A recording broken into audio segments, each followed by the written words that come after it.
1949 সালের 5 August Tungipara, Gopalganj.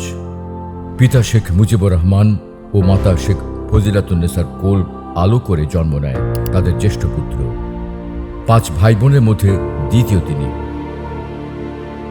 BF Shaheen school থেকে matric, Dhaka college থেকে ইন্টারমিডিয়েট, ঢাকা বিশ্ববিদ্যালয়ের স্নাতক ও স্নাতকোত্তর ডিগ্রি লাভ করেন। মাত্র 26 বছরের এক জীবন। ছাত্রলীগের কর্মী ও সংগঠক হিসেবে সক্রিয় অংশগ্রহণ করেন 6 দফা ও 11 দফা আন্দোলন এবং 69-এর গণ অভ্যুত্থানে। দেশ ও মাতৃকাকে মুক্ত করার লক্ষ্যে সক্রিয়ভাবে অংশগ্রহণ করেন মহান মুক্তিযুদ্ধে। সংগঠিত করেন স্বাধীন বাংলা ফুটবল দলকে। আজাদ বয়েজ ক্লাবের হয়ে প্রথম বিভাগ ক্রিকেট খেলেছেন দীর্ঘদিন।